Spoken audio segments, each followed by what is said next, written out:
RCR with Paul Brennan.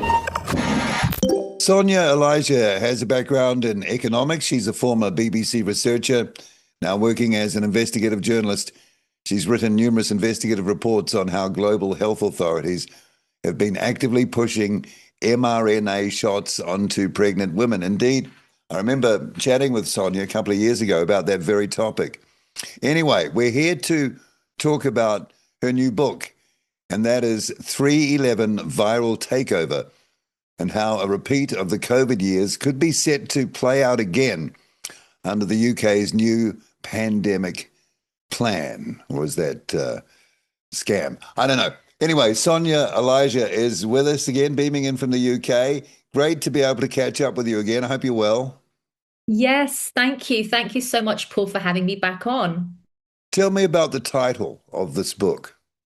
Yes, so 311 is it represents March the 11th. So March the 11th, 2020, so around 6 years ago, was when the World Health Organization declared COVID-19 a pandemic. Right. And I use 311, I mark it as 311 because I see it as a biological sequel to 9/11, where we see a disruptive event Yep. triggering almost like this kind of global reset. So it's a very pivotal point in time. So I mark that as 311. And the book essentially is a forensic-based examination of the COVID-19 response and how it was coordinated. So yes. Yeah, interesting. I wondered if it had anything to do with 9/11. And I mean, that's a whole other thing that we could talk about. But obviously, you feel that there's kind of well, you've just explained the similarity.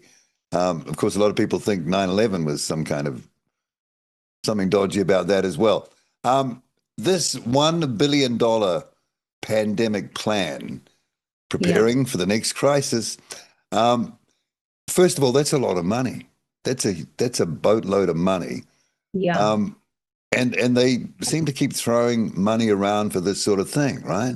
Yeah, and don't forget it's public money. This is UK Yeah. taxpayers' money, and so just last week, and the Telegraph reported on this, and I wrote about it on my Substack. But they essentially have announced this new pandemic preparedness strategy, and they're going to throw £1 billion to this. And what they intend to spend it on is sort of contract tracing system, stockpiling on PPE, establishing a new biosecurity hub.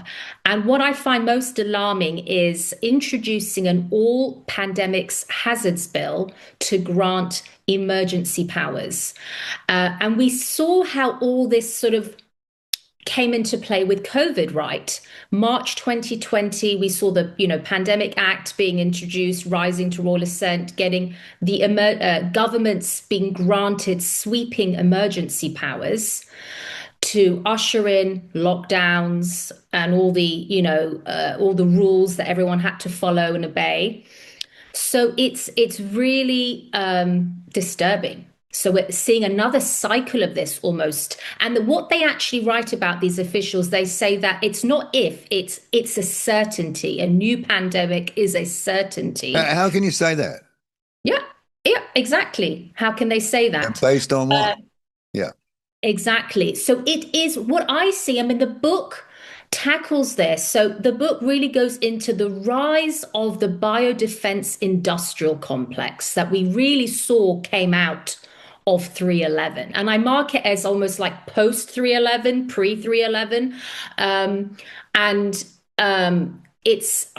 wrote it over 3.5 years, and it's evidence based. So it's based on a lot of Freedom of Information Act released documents, Yeah. government filings, leaked emails and documents too, and scientific literature. But what we see an unelected body like these scientific advisors. We see international organizations like the WHO and other NGOs that essentially take over. And that's what you've got, the viral takeover. It speaks to that. you have these unelected, unaccountable bodies who are literally setting the rules for everyone to follow. And Paul, as we saw with 9/11, after 9/11, we saw state surveillance of citizens, didn't we? We've got the Patriot Act came into play. Well, we had it here, Sonia. People were being spied on all the time, and there was a direct line back channel to the social media platforms from the government to shut people down. We know that for sure. Yeah. Yep, Yeah. yeah. And then I think with 3/11, we've got citizen compliance with the state. That is what was unprecedented. The way everybody complied, well, not everyone, most people complied with the lockdowns, being coerced to get these novel mRNA products, right, that were granted, very rapid emergency use authorization. The book talks a lot about that, the rise of the mRNA technology, and the harms known, the risks known before it was authorized, which I think is really criminal, right? They knew of the harms, yet they greenlit it. But what we're seeing is this cycle of fear-driven policies, and I'm speaking now back to the pandemic plans and suppressed debate, right? This was another thing out of COVID. What we got was scientists themselves were being censored for talking about the science, things like natural immunity, right? And herd immunity. So those scientists were demonized, scientists promoting and doctors promoting early COVID treatments like ivermectin, hydroxychloroquine. What happened to those doctors? They got their licenses taken away. They were treated brutally. They were smeared. They were blacklisted. So the book really it encompasses all these sort of the machinery at work, all the interplay that unfolded. And the way I see it, it's like an octopus with many arms. And and the way I tackled it was very chronological, the book. It follows a timeline. It's quite easy to read, it really is a page turner. And the appendix in the front it took me months to compile the timeline, because it's very telling, the dates of when things happened. And this coordinated. Can I ask you about the timeline?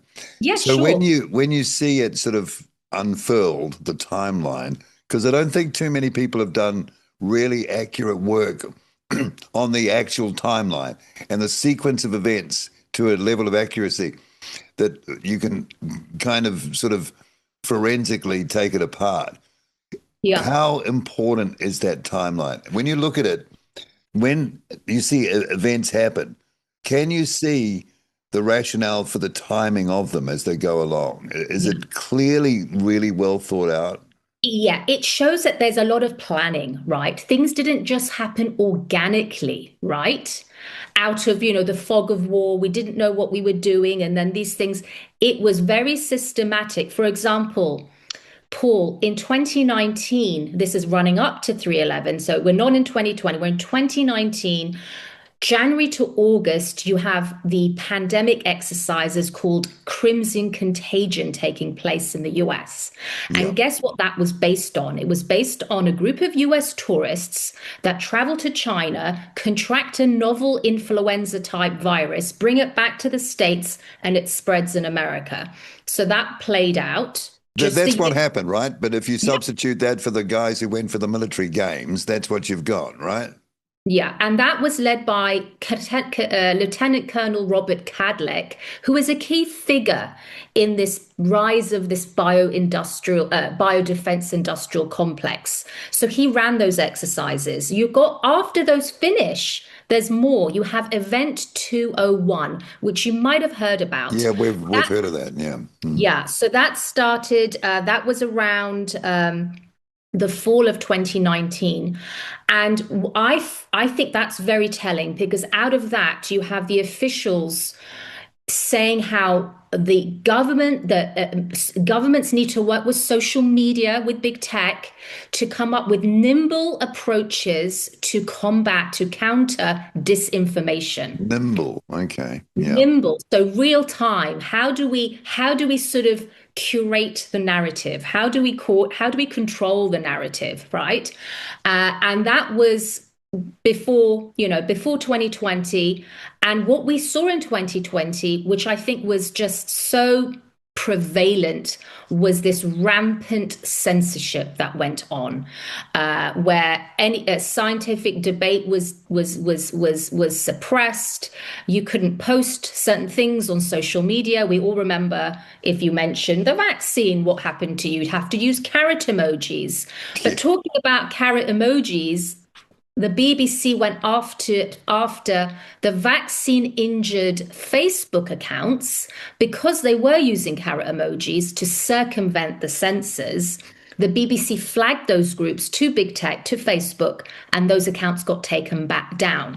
So there you have at play the Trusted News Initiative, which was led by the BBC, which cuts across big tech, government, and legacy media, all agreeing on this one narrative that they're going to pursue. Anything else is going to be suppressed. No other views are allowed, and that's what we saw.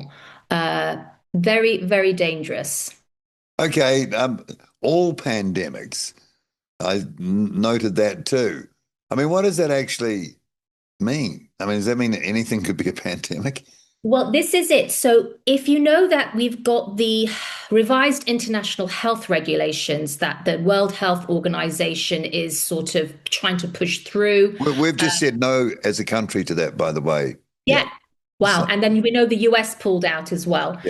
So they are saying now that the World Health Organization will have the powers to declare what is a pandemic. It will have ultimate control. It could be mental illness, right? It could be anything, mental illness or a threat from climate or anything like that.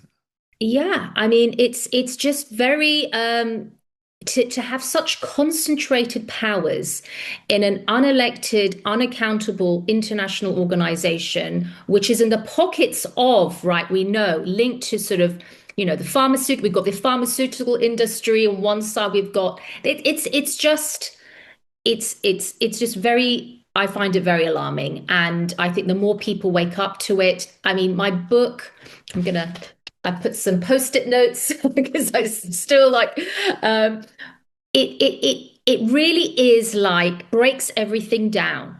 And I mean, talking about the key dates again, Paul, you have 3 days after the SARS-CoV-2 genomic sequence was uploaded to the virological website database. That was January 10th, 2020. You have 3 days later, Moderna with the NIH's Vaccine Research Center deciding on the sequence for the Moderna's vaccine, COVID vaccine.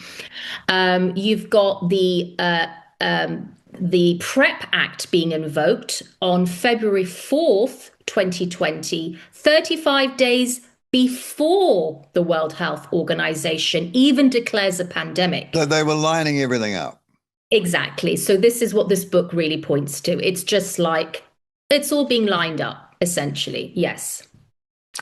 And the next pandemic, which is a certainty, according to these people, I wonder why they think it's a certainty, because we've gone for decades bumping along without any certain pandemic, and now all of a sudden it's a certainty. But on the back of that, are we looking potentially, okay, 311 on steroids, are we? Potentially. Yes, I see it because I see it was a test. It was the Right. lockdowns were a test on compliance. How obedient could the public be? And they know the result of that now. Yes, and what did they use though, right? Let's talk about the use and the weaponization of fear to get people to comply. We were bombarded with the government messaging, and they spent hundreds of millions of public money on campaigns where it would be like, if you go out, you're going to die, you'll kill grandma, stay home, protect the NHS. We had a lot of campaigns on that. People stayed home and died because they had maybe cancers or heart attacks or other things that essentially they were too scared to go to the hospital to get their checkups, right? We saw a whole mass of deaths related to that as well. And I mean, it's just the more you unpick it, the more scandals you come across, and that's essentially what I've been doing for quite a few years now. Is going through all of this and exposing, trying to bring out the truth.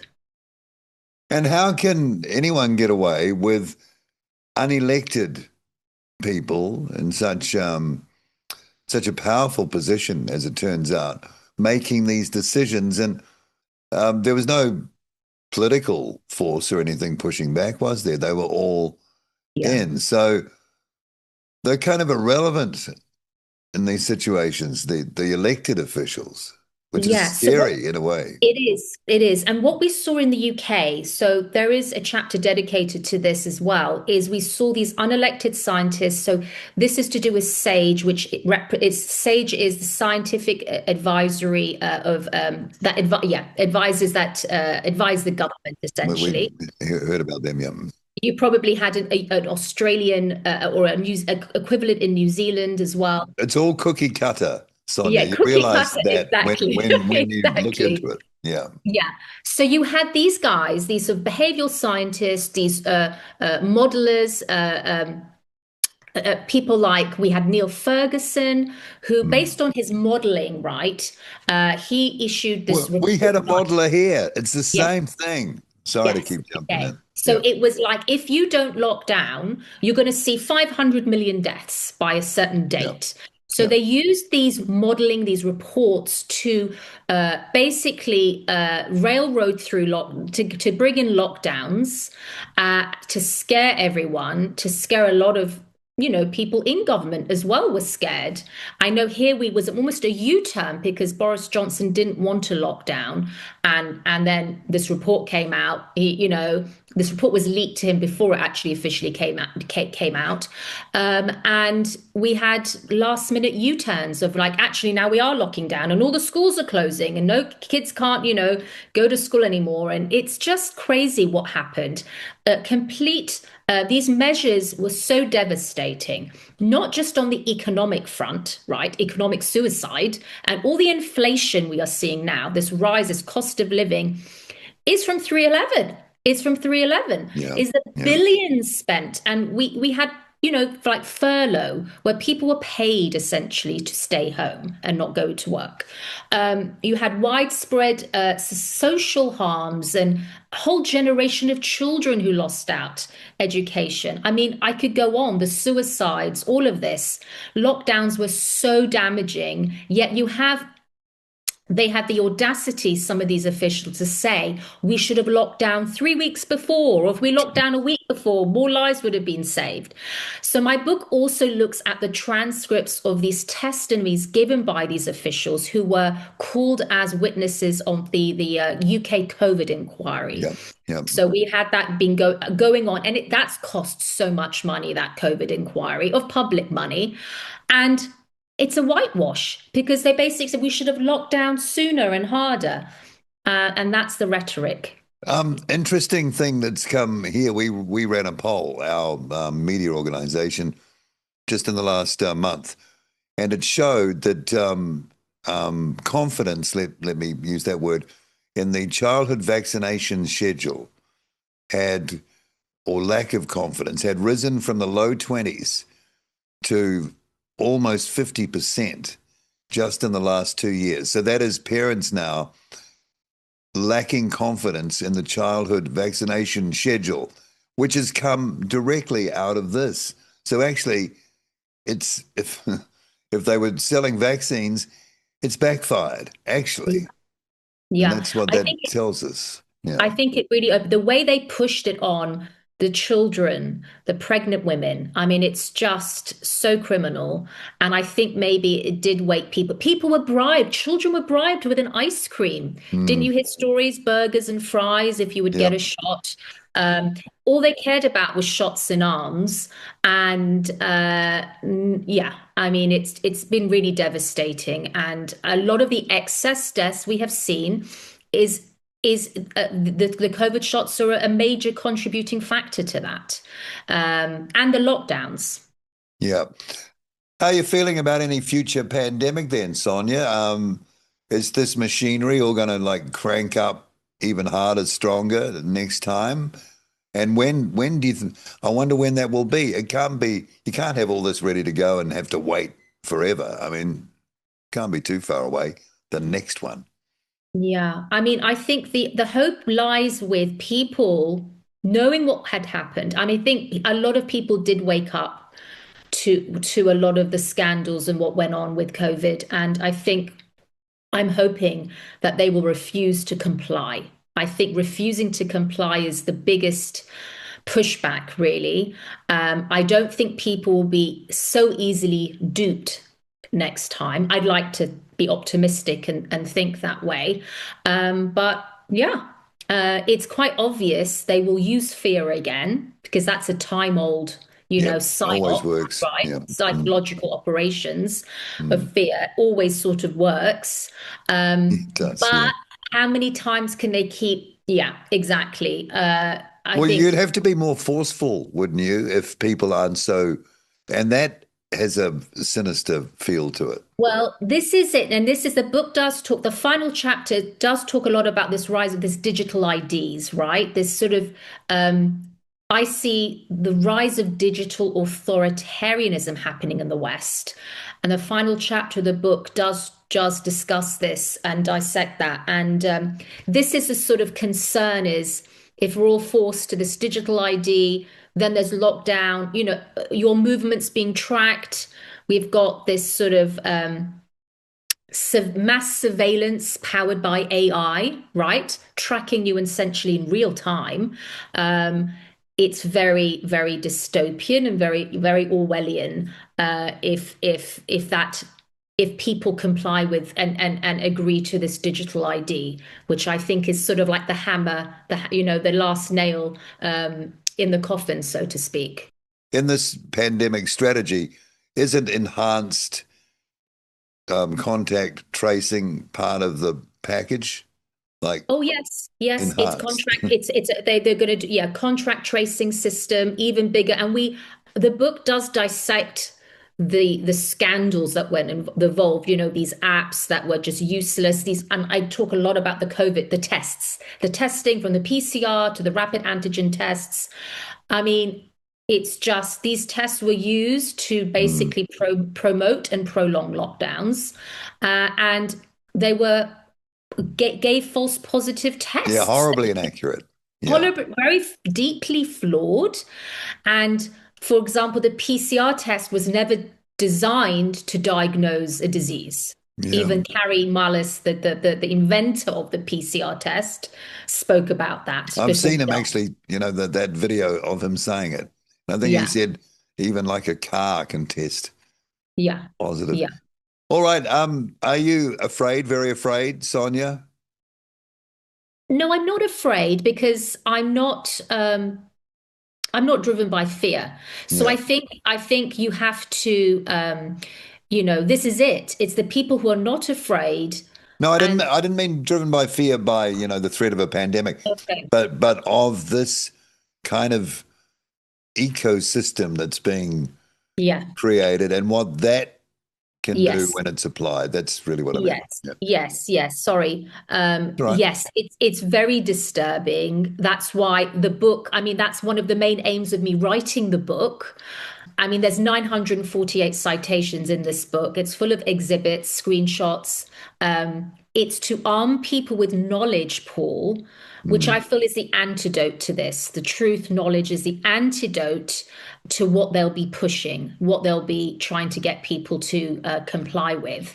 So I'd like to be optimistic and Mm. think If people are clued up and really are knowledgeable, then they won't succumb to the measures that what's coming down the pipeline. Yeah. All right. The book is 311 Viral Takeover. I was checking in on Amazon. I see it's there. So, and I've put a Yeah. graphic up of the cover during this chat, so people have seen the cover, so they know where to go to get it.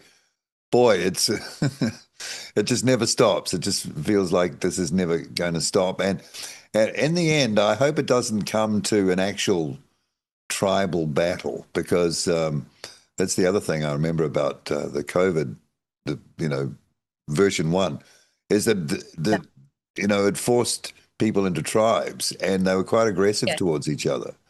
And Yes, you had the unvaccinated versus the vaccinated. I mean, and how the unvaccinated were essentially treated as second-class yes, citizens. yeah, quite Many happily. countries awfully treated. It was just, and these vaccine passes were used, which really were the proof of concept for the digital IDs, Yeah, right? They yeah, tested it out. They tested it out with and it these. worked. Yeah, yeah. Couldn't go Yeah, to a restaurant, can't go into a supermarket in some countries, and yeah, medical apartheid system pretty well. is what it turned out to be. Yeah, so yeah. Sonia Elijah, nice to catch up with you again. Sounds like a pretty heavy lift on the book here. Thanks for doing it. I'm going to try and get to it. And thanks for coming on RCR in New Zealand again. Thank you so much, Paul. Again, I really appreciate you having me on.